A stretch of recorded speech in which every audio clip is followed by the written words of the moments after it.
Hello, it's me, Dana, Redneck to Psychic. When did it start? How did it really unfold? I can't really pinpoint because I believe it has been there subtly all along.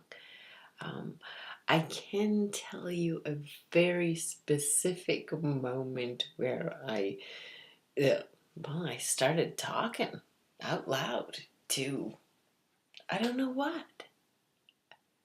I was raised without any religion and any talk of anything other than eat, work, sleep, repeat, pay income tax, and die. These uh, these were the only laws in my family. Um, Party hard. So to to start connecting with something else, another world, a higher self, guides, um, another dimension, spirits, stuff like that. I mean, it just wasn't in my reality. It wasn't in my vocabulary.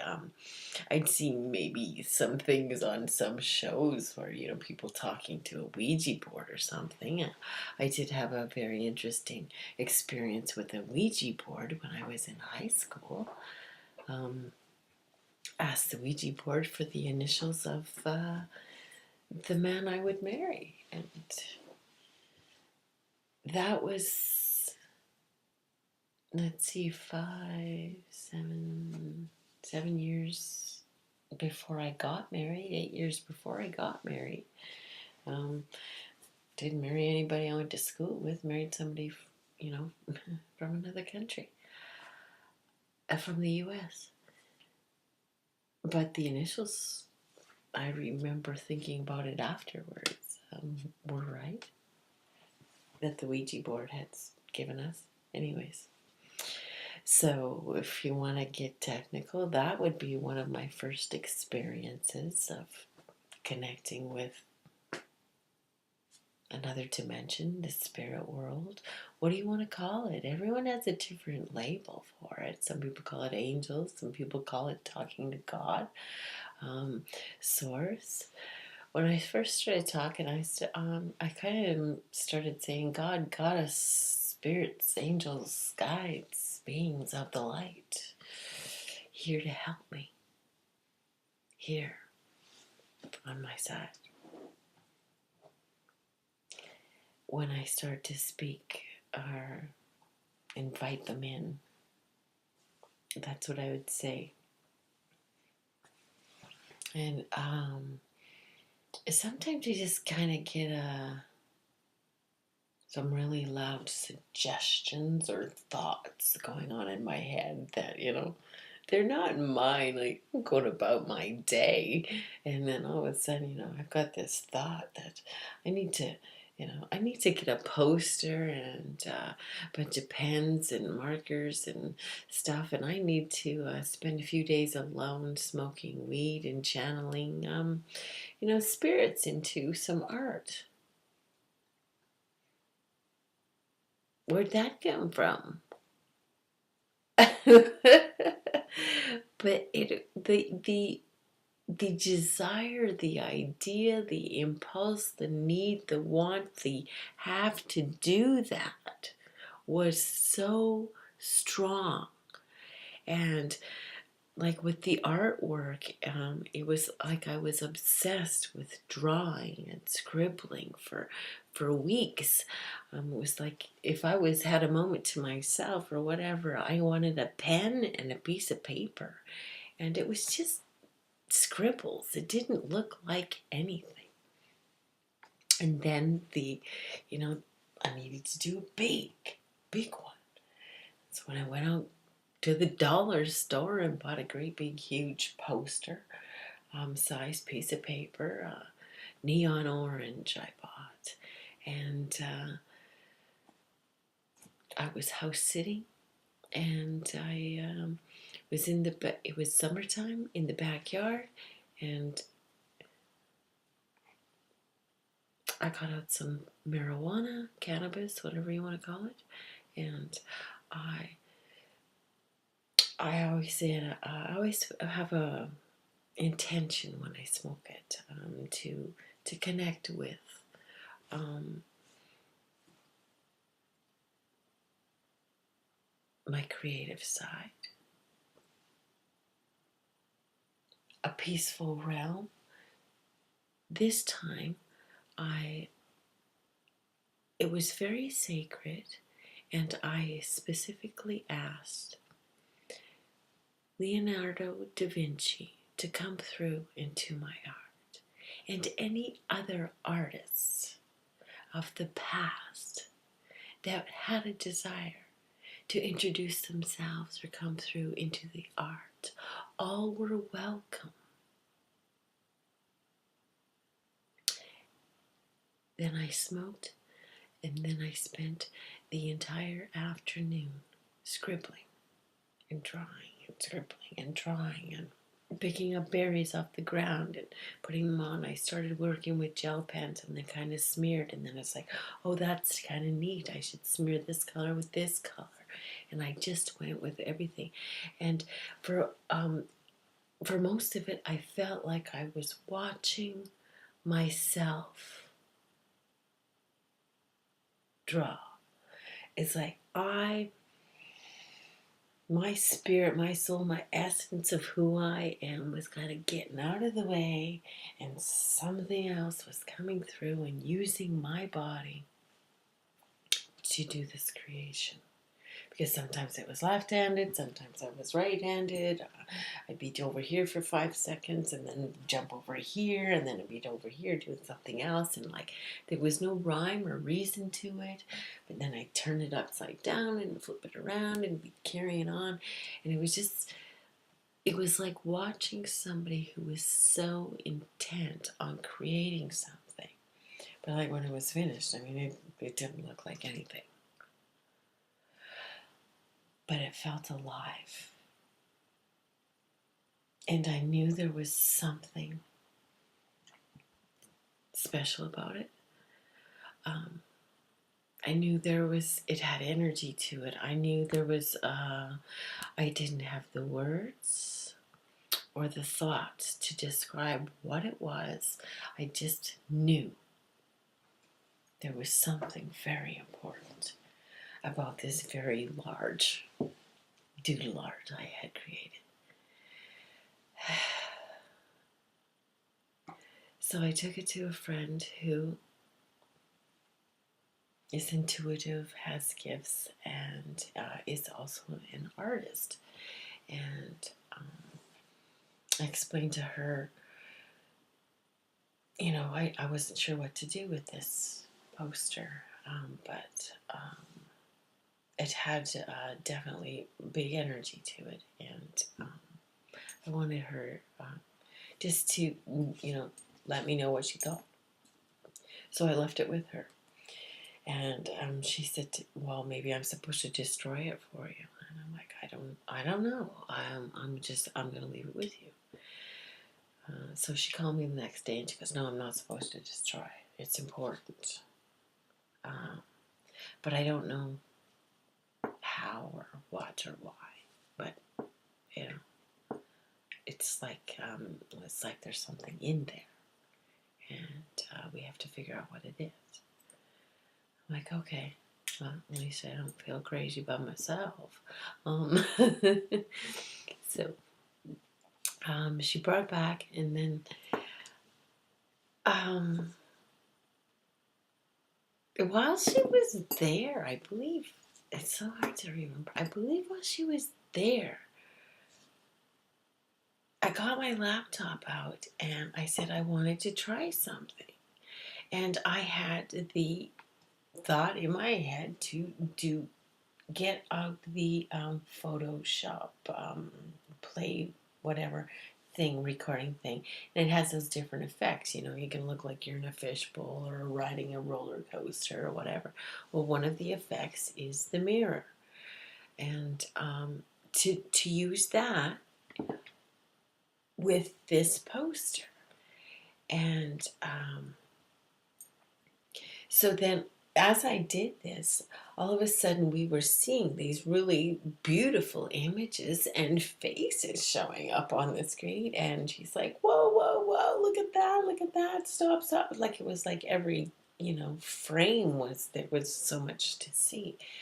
And then, so I decided to do a little recording of it. And so we could just slow it down, watch, because it's easier than holding up the poster.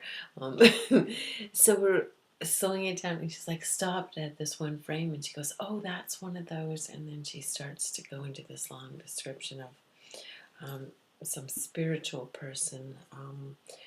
Her daughter had met them or was introduced to them when she went to India, and she's trying to think of this word. And I just look at her and I go, Sufi? And she goes, yeah. And she goes, do you know what a Sufi is? And I go, no. And she goes, well, then how'd you know the word? I go, it just popped into my head. Like, here's the word you're looking for. Is it this? That's literally how it. And she's like looking at me all weird. I'm like, welcome to my world. It's weird. So this is how, and it wasn't that weird before, but I went through this really huge transformation. And like my weight went up and down. I'd always kind of been, a little bit overweight. And I dropped down to almost a size 0. I was at a size 2. And my entire appearance started to shift and change on the inside and the outside. And my daughter actually said to me one day, like she's looking at me and she's like, if I didn't live with you and I didn't watch this and see it, I'd swear they took you away and brought in a completely different person. And she says, if I hadn't been here and watched it, but you're just not the same person at all, Mom. You've changed that much. And it's true. I went through a huge metamorphosis, like, shape-shifting extraordinaire. And so my whole life just took on a whole new reality. And then I just kind of stumbled and met to people. When it was first happening, I didn't quite understand. And then, intuitively end up at some workshop about empaths, and the lady who's conducting it is a psychic medium. So I book a session with her, and we're not in there 5 minutes, and she's saying all these things to me, and then she's looking at me and she's like, wait, no, you're not crazy. She goes, you're not psycho, you're a psychic, you're a medium like me. She's like, oh, I see what's going on here. She says, oh, have you been obsessed with numbers lately? And I'm like, oh my God, yes. What is up with that? It was like she popped into my head and was seeing all the thoughts that had been coming into my head. So she was tapping into all the spirits that had been coming in through me. Because apparently I opened that door. I offered. I volunteered to be on the team here to help. I said, I know there's a team here on a bigger mission. I know there's more to life than eat, work, sleep, repeat. I know there's more to this. I'm not the only one here. Where's the rest of the team? I'm here to help. And then boom, boom, boom. All of a sudden I was just like, I was talking out loud like that quite regularly and getting answers. in my head. I ask a question and I hear in my head, go for a walk, go here, go into this store, talk to that person. I've gotten really, really good at striking up conversations with strangers, considering I used to just blend into the woodwork and be the quiet, shy person. Not anymore. And in that way, I have forced myself to get out there really, really, really big time. One of the things I forced myself to do a few years ago was to take a stand-up comedy class and go out on this stage and perform comedy in front of a room full of a couple hundred people the first time. Holy macaroni, if you want to really test your wings. First flight out of the nest, go big or go home. So I've really been pushing myself. Like, I really have to get my own beat myself up stick and throw it in the fire, because as I'm sitting here and making this video, I'm actually realizing how far I have come. Because to do this and put myself out there to whoever's on the www worldwide internet can stumble across and see this video and watch this. And I'm putting myself out there raw and sharing my experiences with you people, because I know there's other people who've been going through their dark nights and thinking they haven't gotten far enough, and they have gifts and they've been discovering some healing knowings or gifts or whatever, and they haven't gone anywhere or done anything with it or had any great success with it either, and they've been beating themselves up, right?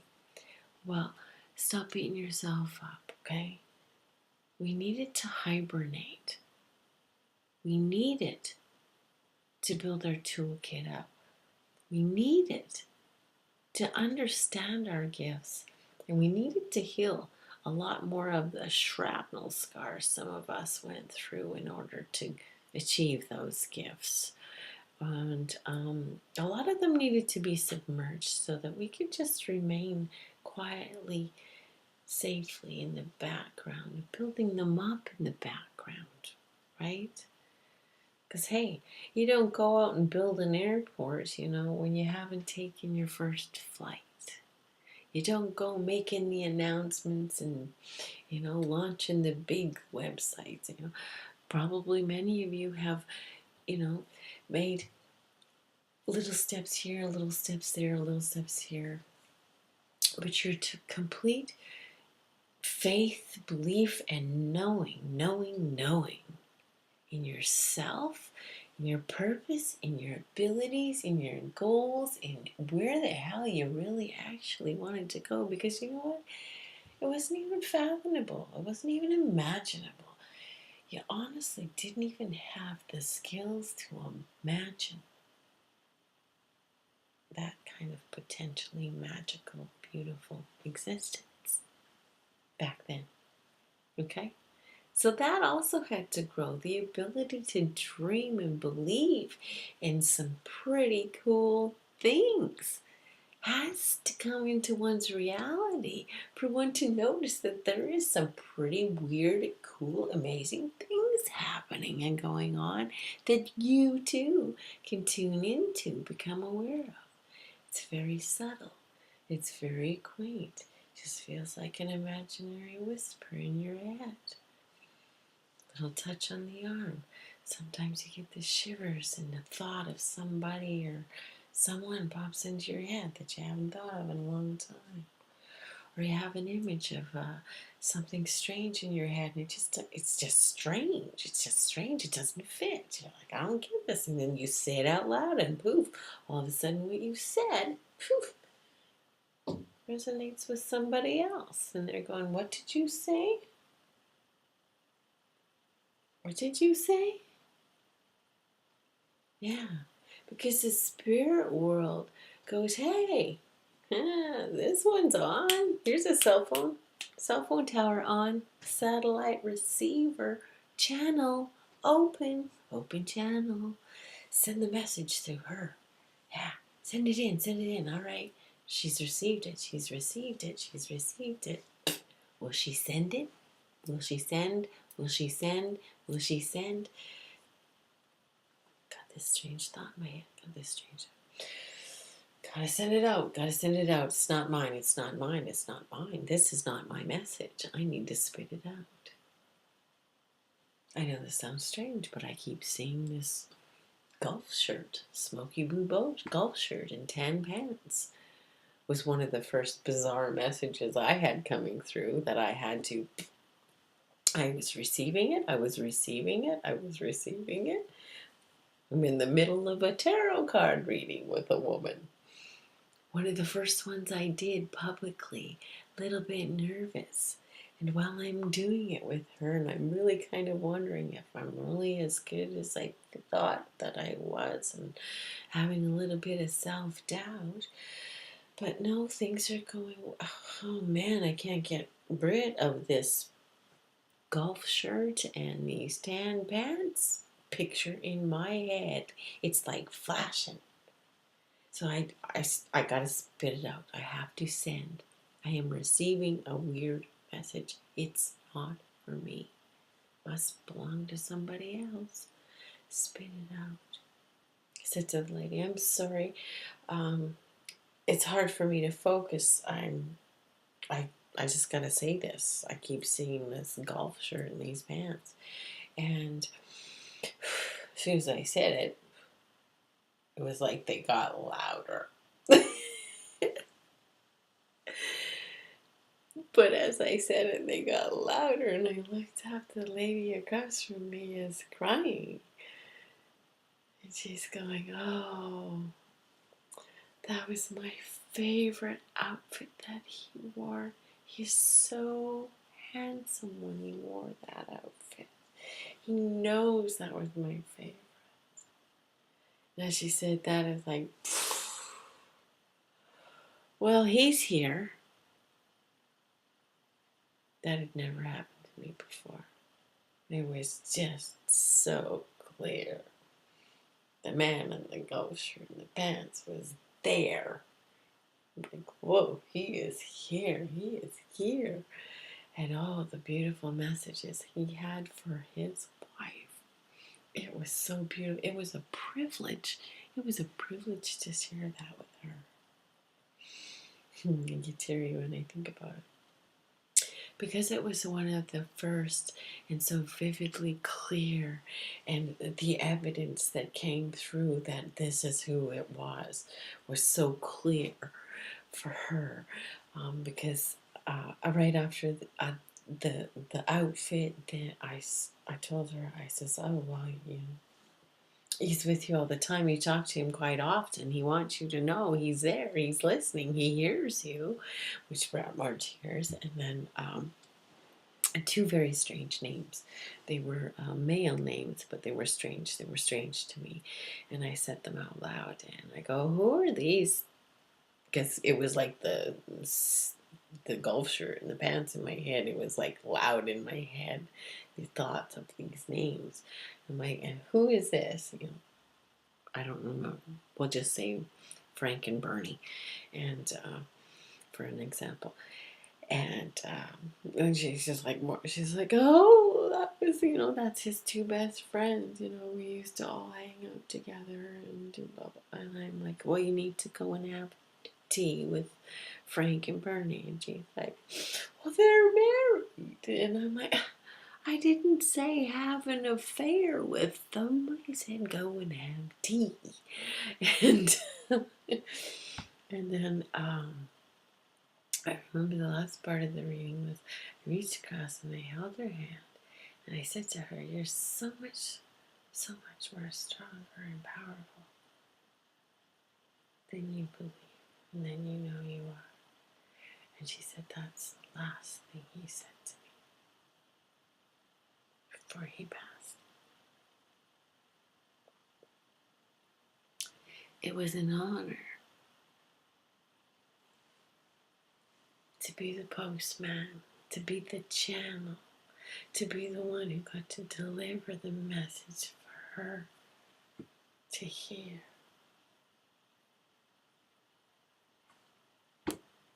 Where'd that message come from? How else can you explain it? You know what? You can explain it any way you want. It doesn't matter to me. I'm just sharing one of my beautiful, wonderful experiences. Individuals rarely discuss. You can call that weird if you want. That's how I use the word weird. Wonderful experiences individuals rarely discuss. Call it weird. I call it beautiful. And I'm happy that I was able to share that with you. If it helps some of you out there understand the subtleties, or that, you know what, maybe you are tuning in and maybe you just need to believe it a little bit more, trust it a little bit more. Go on the internet, look for ways of testing it. Test yourself and trust yourself. And it's just so beautiful. It's just so wonderful.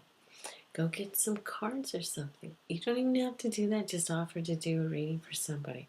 Get them to pour a pile of salt on the table and give them a reading from that. You'll be amazed.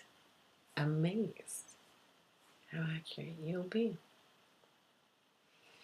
For more pointers and help, if my stories help, then stay tuned and let me know that you want to hear more.